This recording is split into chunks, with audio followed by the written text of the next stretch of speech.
Kurikulumdan paket dərslərimizi almısınız, lakin mövzular gözünüzə çox görünür və nəyi, hardan, necə başlamalı olduğunuzu bilmirsinizsə, gəlin sizə kiçik bir tövsiyə verim.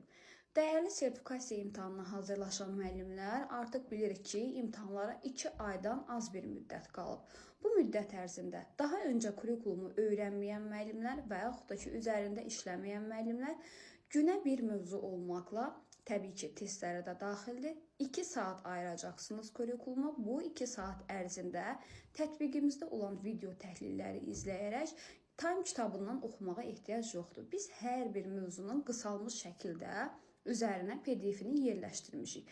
Həmin PDF-lər və video təhlillərdən istifadə edərək siz mövzunu mənimsəyə bilərsiniz. Mövzunu tam mənimsədiyinizi yoxlamaq üçün tətbiqdə yerləşdirdiyimiz testləri eyni zamanda Time Test Bankının testlərini işləyərək təhlilləri ilə tanış ola bilərsiniz. Bundan əlavə sizlərin diqqətinə nəyi çatdırım? Nə qədər mövzu sınaqları işləsəniz də mütləq ümumi sınaqlara zamanı çox ayırın. Mövzunun yaxşı izah olunması və yaxud da ki, kitabı əzbər bilməyiniz sizin %100 nəticə qazanacağınıza zəmanət vermir. Bəs burada nə etməlisiniz? Bizə əsas lazımdır ki, siz mövzunun əsas mahiyyətini başa düşəsiniz. Bunun üçün də ən çox məsləhət gördüyüm testlər üzərində çox işləməyinizdir. Təbii ki, hər hansı mövzunu oxumadan və yaxud da ki, mövzu ilə tanış olmadan test işləsəniz effekt almayacaqsınız.